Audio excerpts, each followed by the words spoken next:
സുഹൃത്തുക്കളെ നമസ്കാരം. Traders അരീനയുടെ post market റിപ്പോർട്ടിലേക്ക് ഏവർക്കും സ്വാഗതം. നിങ്ങളോടൊപ്പം ഞാൻ റഷീദ് തായ്ലാർ.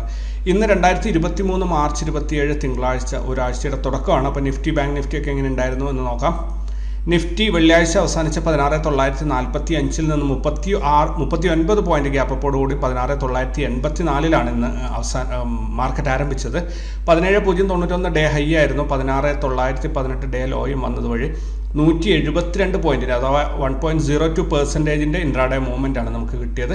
ഒരു ഫ്ലാറ്റ് ക്ലോസിംഗ് തന്നെയാണ് ഇന്ന് വന്നിരിക്കുന്നത്. 1.40 പോയിന്റ്സ് ലാഭത്തോടു കൂടി 16,985 ഇന്നലെ ഓപ്പൺ ആയതിനേക്കാളും 40 പോയിന്റ് മുകളിലായിട്ട് ഇന്ന് അവസാനിച്ചിരിക്കുന്നു. ഇനി ബാങ്ക് നിഫ്റ്റി നോക്കുകയാണെങ്കിൽ ഇന്നലെ അവസാനിച്ച 39,395 നിന്നും 89 പോയിന്റ് ഗ്യാപ്പോട് കൂടി 39,484 ഇന്ന് മാർക്കറ്റ് ഓപ്പണായി. 39,695 ഡേ ഹൈയും 39,273 ഡേ ലോയും വന്നതുവഴി 421 പോയിന്റിന്, അഥവാ 1% ഇൻട്രാഡേ മൂവ്മെൻ്റ് ആണ് നമുക്ക് കിട്ടിയത്. ഇന്ന് ഓപ്പണായ 39,484 നിന്നും 53 പോയിന്റ് നഷ്ടത്തോടു കൂടി 39,431 മാർക്കറ്റ് അവസാനിച്ചിരിക്കുന്നത്. ഫിൻ നിഫ്റ്റി നോക്കുകയാണെങ്കിൽ 17,623 ഇന്നലെ അവസാനിച്ച് അവിടെ നിന്ന് 36 പോയിന്റിന്റെ ഗ്യാപ്പോട് കൂടി 16,659 ഇന്ന് മാർക്കറ്റ് ഓപ്പൺ ആയത്. 17,727 ഡേ ഹൈയും 17,555 ഡേ ലോയും വന്നതുവഴി 172 പോയിന്റിന്, അഥവാ 0.98% ഇൻട്രാഡേ മൂവ്മെന്റ് ആണ് നമുക്ക് കിട്ടിയത്. ഇന്ന് ആരംഭിച്ച 17,659 നിന്നും 43 പോയിന്റ് നഷ്ടത്തോടു കൂടി 17,616 മാർക്കറ്റ് ഇന്ന് അവസാനിച്ചിരിക്കുന്നത്. ഇന്ത്യ വിക്സ് നോക്കുകയാണെങ്കിൽ ഇന്ന് ഓപ്പൺ ആയത് 15.24, ഇന്നത്തെ ഹൈ 16.09, ഡേ ലോ 15.1 വന്നതുവഴി 1.38% വൊളാറ്റിലിറ്റി വർദ്ധിച്ചുകൊണ്ട് 15.45 ഇന്ന് ഇന്ത്യൻ മാർക്കറ്റുകൾ അവസാനിച്ചിരിക്കുന്നത്. ഇനി സ്റ്റോക്കുകൾ നോക്കുകയാണെങ്കിൽ, പ്രധാനപ്പെട്ട സ്റ്റോക്കുകൾ നോക്കുകയാണെങ്കിൽ 3 സ്റ്റോക്കുകൾ 2% കൂടുതൽ നഷ്ടം ഉണ്ടാക്കിയിട്ടുണ്ട്. അത് IAXും IDFC ഫസ്റ്റ് ബാങ്കും ബന്ധൻ ബാങ്ക്, ഈ 3 കമ്പനികളാണ് 2% കൂടുതൽ നഷ്ടം ഉണ്ടാക്കിയിട്ടുള്ളത്. മറ്റുള്ള എല്ലാം തന്നെ ഒരു റേഞ്ച് ബൗണ്ട് ആയിട്ടുള്ള മൂവ്മെൻ്റ് ആണ് ഇന്ന് കാഴ്ചവെച്ചത്. ഇനി ഇൻസ്റ്റിറ്റ്യൂഷണൽ ഇൻവെസ്റ്റേഴ്സിൻ്റെ കാര്യം നോക്കുകയാണെങ്കിൽ ഫോറിൻ ഇൻസ്റ്റിറ്റ്യൂഷണൽ ഇൻവെസ്റ്റേഴ്സ് 4,883 കോടിയുടെ ബൈങ്ങും 5,774 കോടിയുടെ സെല്ലിങ്ങും നടത്തിയത് വഴി 891 കോടിയുടെ നെറ്റ് സെല്ലിംഗ് ആണ് അവരുടെ വകയായിട്ട് മാർക്കറ്റിൽ കാഴ്ചവെച്ചത്. ഇനി ഡൊമസ്റ്റിക് ഇൻസ്റ്റിറ്റ്യൂഷണൽ ഇൻവെസ്റ്റേഴ്സ് 5,376 കോടിയുടെ ബൈങ്ങും 3,567 കോടിയുടെ സെല്ലിങ്ങും നടത്തിയത് വഴി 1,809 കോടിയുടെ നെറ്റ് ബൈങ് ആണ് അവരുടെ സൈഡിൽ നിന്നുണ്ടായത്.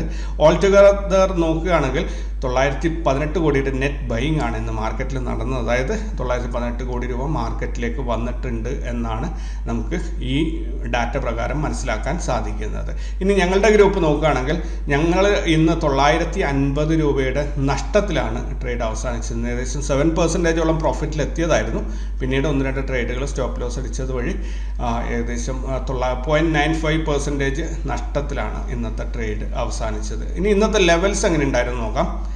നിഫ്റ്റി നമുക്കറിയാം ഇന്ന് ഓപ്പൺ ആയത് നോ ട്രേഡ് സോണിൻ്റെ താഴെയായിട്ട് ഓപ്പണായി. അവിടുന്ന് മുകളിലോട്ടൊന്ന്, അതായത് S1 സപ്പോർട്ട് എടുത്തിട്ട് തിരിച്ച് മുകളിലോട്ട് കയറി അവിടുന്ന് ഒരു റേഞ്ച് ബൗണ്ട് ആയിട്ടുള്ള മൂവ്മെൻ്റ് ആയിരുന്നു. വളരെയധികം ബോറടിപ്പിക്കുന്ന ഒരു മൂവ്മെൻ്റ് ആയിരുന്നു. കാരണം എവിടെ എൻട്രി എടുത്താലും അത് തിരിച്ച് സ്റ്റോപ്പ് ലോസിലേക്ക് വരുന്ന ഒരു അവസ്ഥയായിരുന്നു ഉണ്ടായിരുന്നത്.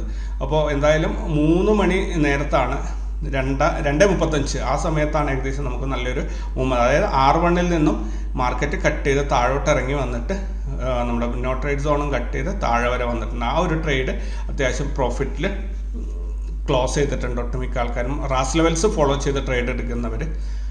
ഞങ്ങളുടെ ഗ്രൂപ്പിൽ 3 മണിക്ക് ശേഷം ട്രേഡുകൾ ഒന്നും തന്നെ, പുതിയ ട്രേഡുകൾ എൻട്രി എടുക്കാറില്ല. അതുകൊണ്ട് തന്നെ 3 മണി വരെയുള്ള ട്രേഡുകൾ ഹോൾഡ് ചെയ്യുമെന്നല്ലാതെ പുതിയ ട്രേഡുകളൊന്നും തന്നെ 3 മണിക്ക് ശേഷം എടുക്കാറില്ല.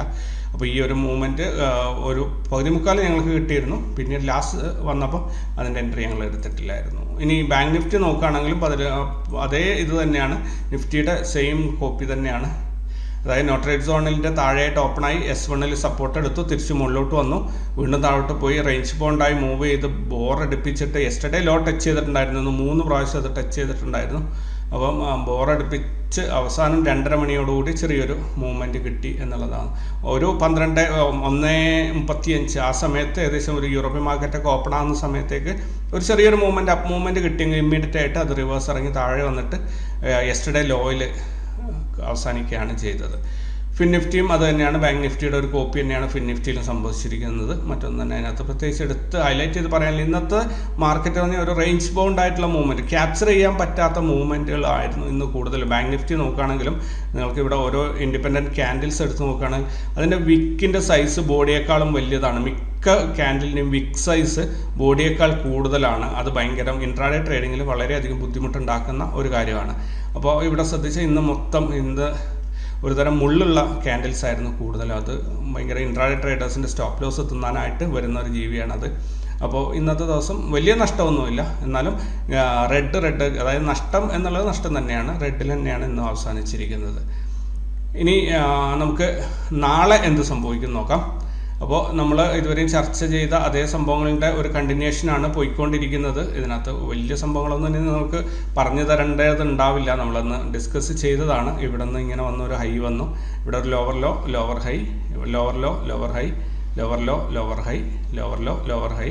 ഇനി അത് നേരെ ഒരു ലോവർ ലോ ക്രിയേറ്റ് ചെയ്തിട്ട് വീണ്ടും ഒരു ലോവർ ഹൈ. അവിടെ നിന്ന് ഒന്നുകിൽ റിക്കവറി ആയിട്ട് മാർക്കറ്റ് തിരിച്ചു വരും, അല്ലെങ്കിൽ അവിടെ നിന്ന് ഫർദർ ഫോൾ ഉണ്ടാകും. ഇപ്പോൾ ഉള്ള ഒരു കണ്ടീഷൻ പ്രകാരം മാർക്കറ്റ് ഇനിയും താഴോട്ട് തന്നെ പോവുകയാണ് വേണ്ടത്. അത് എവിടെ വരെ പോകും എന്നുള്ളത് ഇപ്പോൾ നമ്മുടെ മുന്നിലുള്ളത് 16,840 16,840 ടച്ച് ചെയ്തിട്ട് ഫർദർ ഫോള് വരുന്നുണ്ടെങ്കിൽ മാത്രം നമുക്ക് പുതിയ ലെവൽസിനെ കുറിച്ച് ആലോചിക്കാം. അല്ലെങ്കിൽ ഇവിടെ ഒരു പ്രോപ്പർ സപ്പോർട്ട് എടുത്തിട്ട് മൂന്നാമത്തെ ടച്ചിങ്ങോടുകൂടി മാർക്കറ്റ് തിരിച്ച് മുകളിലോട്ട് പൊങ്ങും എന്ന് നമുക്ക് പ്രതീക്ഷിക്കാം. നമുക്ക് ഒരു പെട്ടെന്നുള്ള ഒരു റിവേഴ്സൽ ഉണ്ടാവില്ല. ഇപ്പോൾ നിങ്ങൾക്ക് കണ്ടാൽ അറിയാം, 3 ക്യാൻഡിൽസ് നോക്കുകയാണെങ്കിൽ ഒരെണ്ണം ചുവപ്പും, ഇവിടെ സരോദയ ചാർട്ട് എപ്പോഴും ഒരല്പം ലേറ്റ് ആയിട്ടാണ് അപ്ഡേറ്റ് ആവാറുള്ളത്. ശരിക്കും ഇത് ഒരു ഗ്രീൻ ക്യാൻഡിലാണ്, ഡോജിയാണ്, ഗ്രീൻ ഡോജിയാണ് നിഫ്റ്റിയിൽ വന്നിരിക്കുന്നത്. ബാങ്ക് നിഫ്റ്റിയും ഫിൻ നിഫ്റ്റിയും റെഡ് ക്യാൻഡിൽസ് ആണ്. ശരിക്കും റിയാലിറ്റിയിൽ അങ്ങനെയാണ് നമ്മുടെ ഡാറ്റ പ്രകാരം. പക്ഷേ ഇവിടെ സരോദയിൽ ഇപ്പോഴും അത് അപ്ഡേറ്റ് ആയിട്ടില്ല. ഓക്കെ, എന്തായാലും ഇങ്ങനെ ഒരു ഡൈവേർജൻസ് അല്ലെങ്കിൽ 3 വഴിക്കൊക്കെ പോകുന്നത് ഒരു മാർക്കറ്റിലൊരു കൃത്യമായ അൺസർട്ടനിറ്റി അല്ലെങ്കിൽ ഒരു കൃത്യമായ തീരുമാനം എടുക്കാൻ ട്രേഡേഴ്സിന് സാധിക്കുന്നില്ല, അല്ലെങ്കിൽ ഇൻവെസ്റ്റേഴ്സിന് സാധിക്കുന്നില്ല എന്നതിൻ്റെ ഒരു സൂചനയായിട്ടാണ് ഈ ഒരു ഡൈവേർജൻസ് കാണാറുള്ളത്. സോ നമുക്ക് കാത്തിരിക്കാം.